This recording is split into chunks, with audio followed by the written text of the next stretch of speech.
Upper extremity anomalies occur less frequently than lower extremity problems, but they carry greater functional significance for the child's development.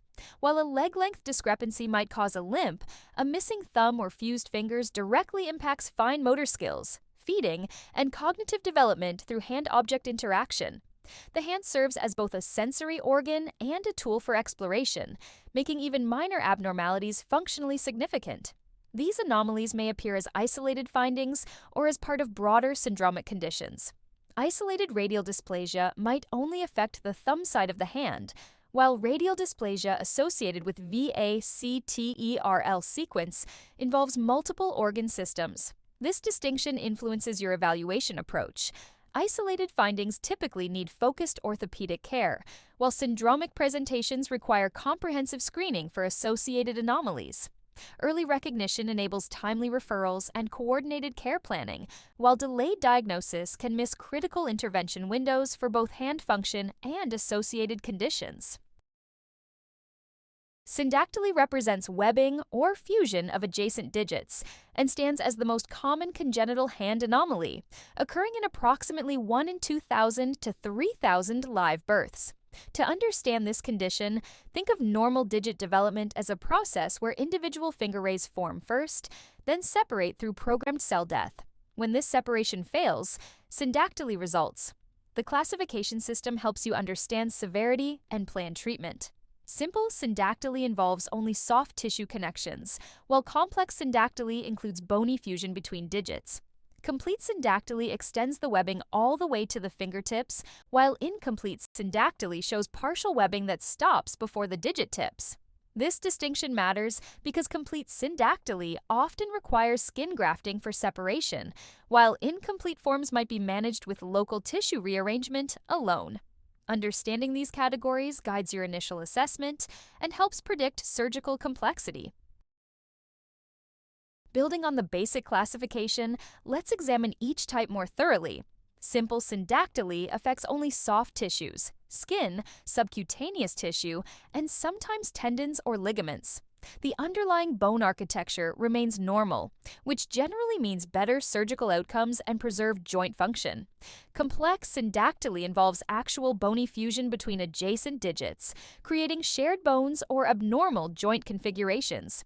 Complete syndactyly extends the connection from the web space all the way to the fingertips, often involving shared nail beds or completely fused nails. Incomplete syndactyly shows partial webbing that may extend only partway up the digits, leaving the tips free. Complicated syndactyly occurs when the digit fusion coexists with other anomalies like extra bones, missing bones, or abnormal joint development. Each type requires different surgical approaches and carries different functional expectations, making accurate classification essential for treatment planning. Your clinical assessment should follow a systematic approach that builds from external examination to deeper evaluation. Start by examining all digits carefully, noting which ones are connected and the extent of webbing. Check specifically for nail sharing, which indicates more complex involvement and influences surgical planning. Shared nails often require staged procedures to reconstruct normal nail beds. X-rays provide crucial information about bony involvement that isn't apparent on surface examination. Look for shared bones, abnormal joint configurations, or missing bones that would change your surgical approach. Always assess for associated anomalies in other body systems, as syndactyly can be part of broader syndromic conditions. Consider the pattern of involvement. Bilateral complex syndactyly affecting multiple digits should prompt evaluation for conditions like Apert syndrome, while isolated simple syndactyly between two digits is more likely to be an isolated finding. Pattern recognition becomes essential when syndactyly appears as part of broader syndromes. Apert syndrome presents with complex syndactyly affecting all digits, often described as mitten hands due to the extensive fusion.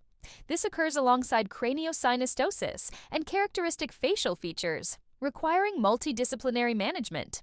Poland syndrome combines syndactyly with chest wall defects, particularly absence of the pectoralis major muscle and associated rib abnormalities. The syndactyly in Poland syndrome typically affects the middle digits and may be associated with brachydactyly or other hand anomalies.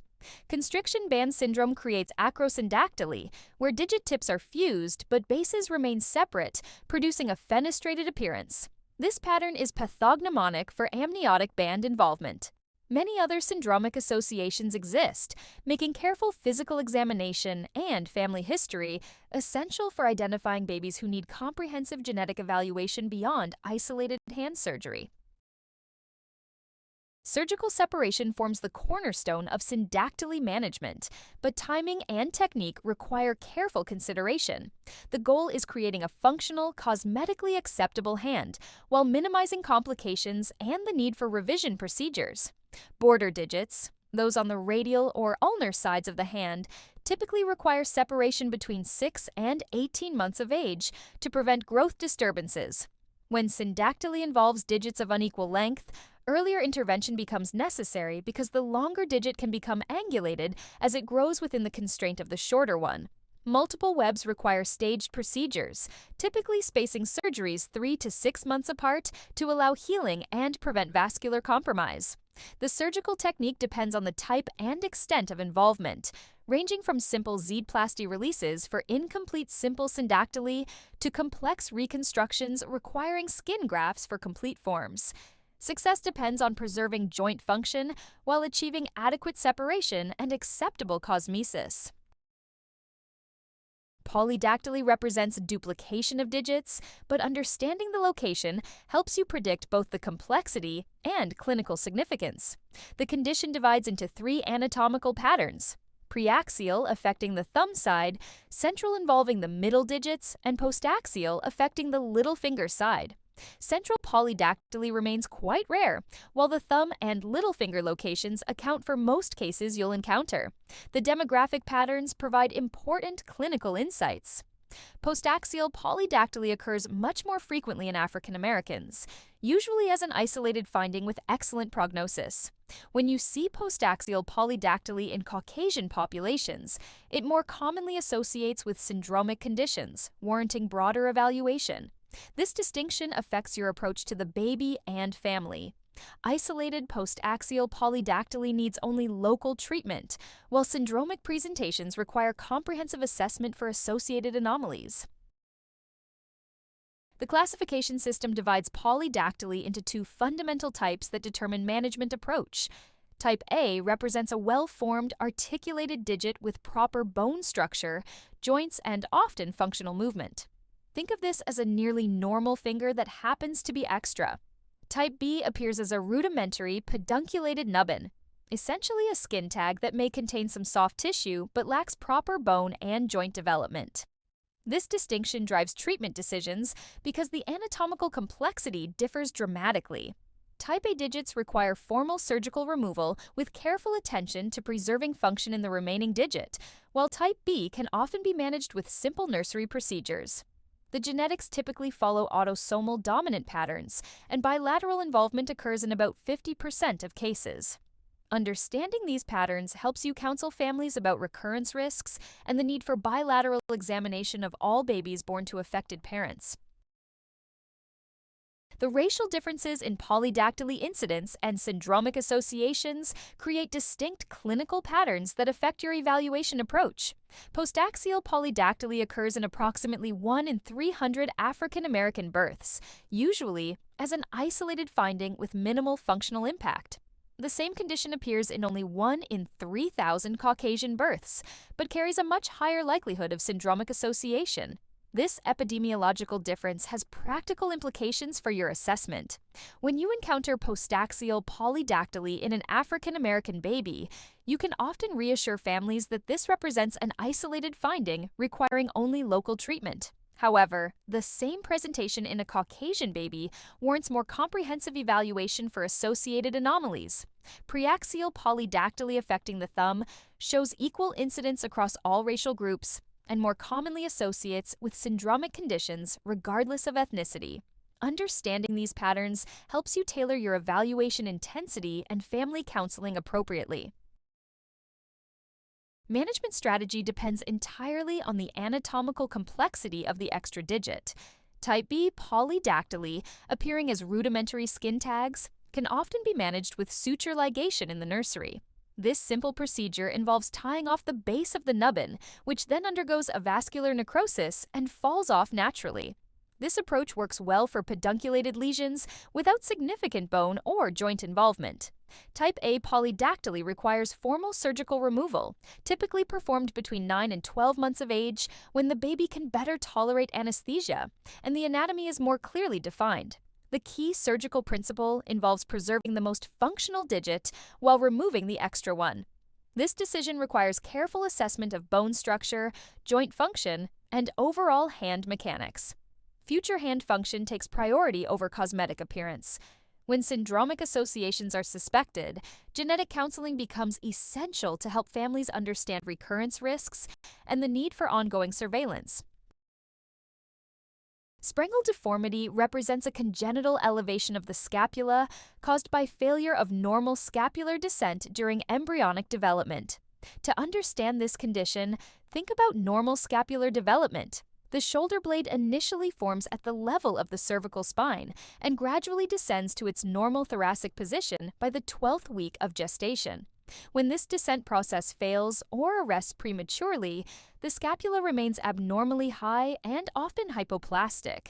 The condition typically affects one side, creating obvious asymmetry that becomes more apparent as the child grows. The clinical significance extends beyond cosmetic concerns because the abnormal scapular position significantly impacts shoulder function and range of motion. Perhaps most importantly, 70% of babies with Sprengel deformity have associated anomalies in other organ systems, making this finding a red flag that triggers comprehensive evaluation rather than isolated orthopedic management. The clinical presentation of Sprengel deformity creates a distinctive pattern that's usually obvious on physical examination. The affected scapula appears elevated and hypoplastic, sitting higher than the normal side and often appearing smaller or more triangular. This positioning severely limits shoulder abduction because the scapula can't rotate normally around the chest wall during arm elevation. The asymmetric neck and shoulder contour becomes more pronounced as the child grows, creating cosmetic concerns that often bring families to medical attention. About 30% of cases develop an omovertebral bone, an abnormal bony or fibrous connection between the scapula and cervical spine that further restricts mobility. Torticollis commonly accompanies Sprengel deformity, partly due to muscular imbalances and partly due to associated cervical spine abnormalities. The combination of limited shoulder motion and neck asymmetry significantly impacts functional activities and requires early intervention to prevent progressive deformity. Understanding the associated conditions helps you recognize why Sprengel deformity demands comprehensive evaluation rather than isolated treatment. Klippel-Feil syndrome represents the most common association, involving fusion of cervical vertebrae that creates the classic triad of short neck, low posterior hairline, and limited neck motion. This combination makes sense developmentally. Both the scapula and cervical spine are forming simultaneously during the same embryonic period. Congenital scoliosis and rib abnormalities reflect the broader disruption of axial skeleton development, while renal anomalies and cardiac defects indicate the systemic nature of the developmental disruption. VATER or VATER association encompasses vertebral, anal, cardiac, tracheoesophageal, renal, and limb abnormalities. The pattern suggests that whatever developmental insult causes Sprengel deformity often affects multiple organ systems simultaneously. This clustering of anomalies means that identifying one condition should prompt screening for others, fundamentally changing your approach from isolated orthopedic care to comprehensive multidisciplinary management. The evaluation approach for Sprengel deformity reflects the high likelihood of associated anomalies requiring systematic screening. Start with anteroposterior and lateral spine X-rays to identify cervical fusions characteristic of Klippel-Feil syndrome, as well as congenital scoliosis or rib abnormalities. The cervical spine films deserve particular attention because vertebral fusions may be subtle but significantly impact surgical planning and anesthetic management. Renal ultrasound screens for kidney abnormalities that occur frequently with Sprengel Deformity, while echocardiogram becomes indicated when you identify other features suggesting VATER association or when physical examination reveals cardiac concerns. For babies who might benefit from surgical correction, MRI provides detailed soft tissue information about muscular attachments and any omovertebral connections that aren't visible on plain films. This comprehensive evaluation approach ensures you identify all associated problems before planning treatment and enables appropriate subspecialty referrals early in the baby's care. Proximal radio-ulnar synostosis occurs when the radius and ulna fail to separate properly during embryonic development, creating a bony fusion near the elbow. Think of this as a Category 2 Swanson defect. The bones formed correctly, but the separation process that should create independent radius and ulnar movement never occurred. This fusion typically locks the forearm in pronation, though occasionally you'll encounter supination contractures. The condition affects both sides in approximately 60% of cases, and while most cases occur sporadically, some families show autosomal dominant inheritance patterns. The clinical key lies in recognizing that children develop remarkable compensatory mechanisms. They learn to use increased shoulder mobility and trunk rotation to accomplish tasks that normally require forearm rotation. This adaptation explains why many cases aren't diagnosed until school age, when teachers notice the child's unusual movement patterns during activities like writing or sports. The functional impact of radio-ulnar synostosis depends heavily on the degree of limitation and the child's adaptive capacity. Most children with mild to moderate restrictions develop excellent compensatory strategies using shoulder and trunk mobility to accomplish daily activities. They learn to position their entire arm differently to achieve hand placement that would normally require simple forearm rotation. Surgery rarely provides meaningful functional improvement, because the procedure involves creating mobility in a joint that was never designed to move independently.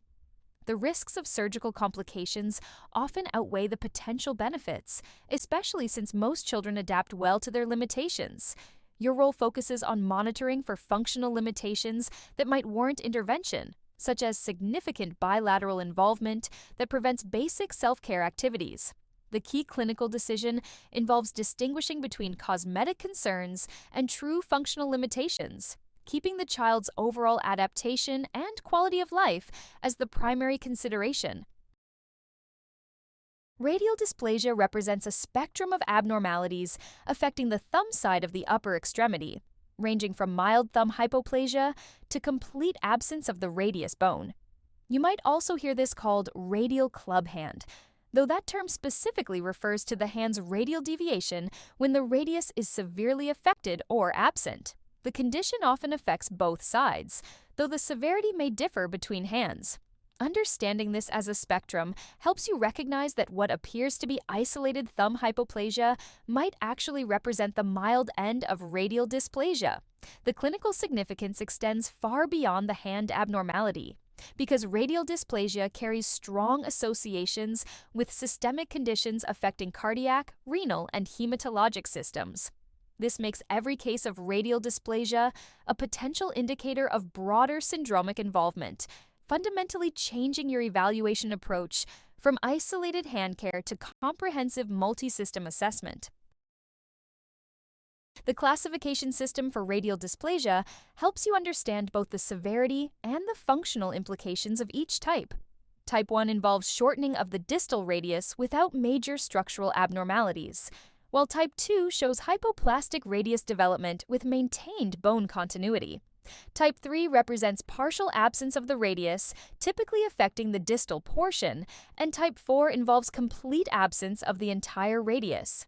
This progression from mild to severe helps predict both functional outcomes and surgical complexity.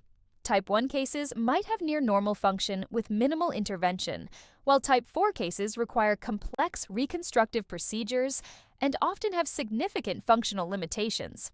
The classification also correlates with the likelihood of associated anomalies. Higher-grade defects more commonly occur with syndromic conditions. Understanding where your patient falls on this spectrum guides your counseling about functional expectations and helps you communicate effectively with hand surgeons about treatment planning. The clinical presentation of radial dysplasia creates a characteristic pattern that extends beyond the obvious hand abnormalities. Radial deviation of the hand occurs because the absent or hypoplastic radius can't provide normal support, allowing the hand to bend toward the thumb side. The thumb itself ranges from hypoplastic to completely absent, significantly impacting grip strength and fine motor function. The shortened forearm becomes apparent when comparing both sides, and limited elbow extension results from abnormal muscle insertions and joint mechanics. However, the hand abnormalities represent only part of the clinical picture. The strong associations with cardiac, renal, and hematologic abnormalities mean that every baby with radial dysplasia needs comprehensive systemic evaluation. Don't focus solely on the obvious hand deformity. The underlying condition causing the radial dysplasia might be affecting multiple organ systems simultaneously, requiring coordinated subspecialty care from the beginning. The syndromic associations with radial dysplasia create patterns that help guide your evaluation approach. VATER or VATER association includes vertebral, anal, cardiac, tracheoesophageal, renal, and limb abnormalities. Holt-Oram syndrome specifically combines radial dysplasia with cardiac abnormalities, particularly septal defects. Fanconi anemia presents with radial dysplasia alongside progressive bone marrow failure and increased cancer risk. Thrombocytopenia absent radius syndrome combines radial dysplasia with severe thrombocytopenia that typically improves with age. Each association carries different implications for long-term care and prognosis. The clinical pearl here is that radial dysplasia should never be considered an isolated finding. Every case requires systematic evaluation for associated anomalies. The specific pattern of associated findings helps determine which syndrome might be present and guides appropriate subspecialty referrals. This comprehensive approach ensures you identify all affected systems early, enabling coordinated care that addresses the child's complete medical needs. Initial management of radial dysplasia begins immediately after birth, with passive stretching exercises designed to improve hand position and prevent contractures. The radial deviation tends to worsen without intervention, so consistent stretching helps maintain whatever mobility exists. Splinting provides additional support for positioning, though it must be balanced against the need for functional hand use. The systemic evaluation takes priority because associated anomalies often require urgent intervention. Cardiac defects might need immediate treatment, while hematologic abnormalities can affect surgical planning. Genetic consultation helps identify specific syndromic associations and provides families with information about recurrence risks and long-term prognosis. Early hand surgery referral ensures coordinated planning for complex reconstructive procedures, but the timing depends on the child's overall medical stability and the severity of associated conditions. The key principle involves addressing life-threatening associated anomalies first, while maintaining hand function and preventing progressive deformity.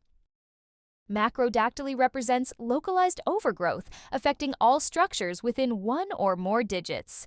Bone, soft tissue, nerves, and blood vessels all become enlarged. Understanding the distinction between true macrodactyly and pseudomacrodactyly helps guide your evaluation. True macrodactyly involves actual overgrowth of all digital structures, while pseudomacrodactyly results from conditions like arteriovenous malformations or tumors that create apparent enlargement without true structural overgrowth. The condition most commonly affects the second or third digits, though any finger can be involved. The clinical course depends on whether you're dealing with static or progressive types. Static macrodactyly presents at birth with proportional growth that matches the child's overall development, while progressive macrodactyly shows disproportionate continued enlargement that worsens over time.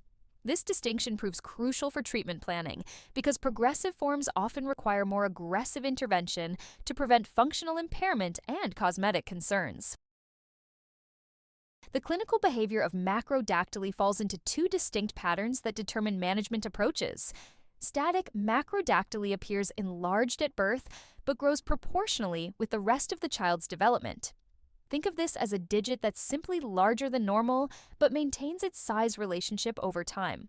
Progressive macrodactyly shows disproportionate continued growth that accelerates beyond normal developmental patterns, creating increasingly problematic enlargement. The condition can affect single digits or multiple fingers, and the overgrowth encompasses all structures. Enlarged bones create mechanical problems, overgrown soft tissues cause cosmetic concerns, and enlarged nerves can produce sensory abnormalities. Progressive forms often require serial procedures to control growth and maintain function, while static forms might need only selective reduction procedures.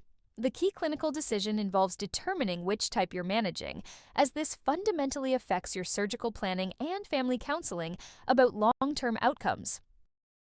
Congenital amputations, more accurately termed transverse deficiencies, represent the most common form of limb reduction defects. These occur when normal limb development arrests at some point, creating what appears to be an amputation but actually represents failed formation. The level of involvement can occur anywhere along the limb, from minor digital involvement to complete absence of the entire upper extremity. The clinical challenge lies in distinguishing congenital amputations from amniotic band syndrome, which can create similar appearances through different mechanisms. Congenital amputations typically show clean, well-healed appearing stumps with normal skin coverage, while amniotic band amputations often have associated constriction rings, scarring, or distal edema patterns. Most transverse deficiencies occur as isolated findings, but some associate with broader syndromic conditions requiring comprehensive evaluation. Understanding this distinction guides your approach to family counseling and determines whether additional workup is needed beyond local prosthetic planning.